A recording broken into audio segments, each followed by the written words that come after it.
Palestinian state, like the peace plan you presented in January 2020. Is this plan still on the table? Well, a lot of plans change with time, and a lot of death has occurred since I left and now came back. This death occurred not while I was here, but while somebody else was here. It shouldn't have happened. They shouldn't have allowed it to happen. It would have never happened, and that includes Russia-Ukraine would have never happened. Not even a little bit, not even a chance. But now we are faced with a situation that's different, in some ways better and in some ways worse. But we're faced with a very complex and difficult situation, but we'll solve the problem.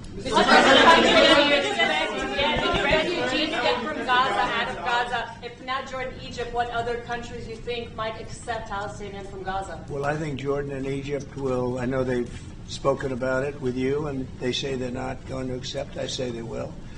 But I think other countries will accept also.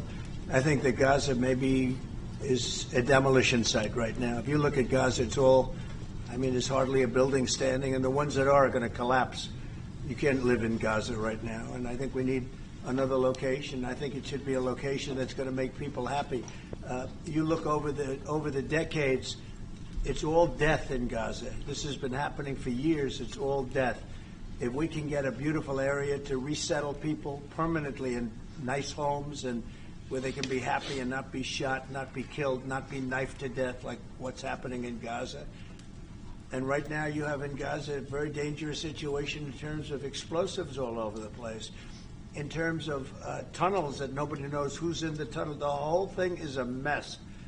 And I think that if we can resettle, and I believe we can do it in areas where the leaders currently say no. I mean, I've been saying that with Mexico, having to do with the border and all of the things, and you saw what happened, 10,000 soldiers, and they're going to do a good job. I really believe that, and I believe Canada is going to do a good job also. They said the same thing, and then they did something much different than what you were hearing.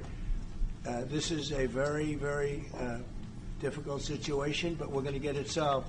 I don't think people should be going back to Gaza. I think that Gaza has been very unlucky for them. They've lived like hell. They lived like you're living in hell. Gaza is not a place for people to be living. And the only reason they want to go back, and I believe this strongly, is because they have no alternative. What's the alternative? Go where? There's no other alternative. If they had an alternative, they'd much rather not go back to Gaza and live in a beautiful alternative that's safe. Mr. President.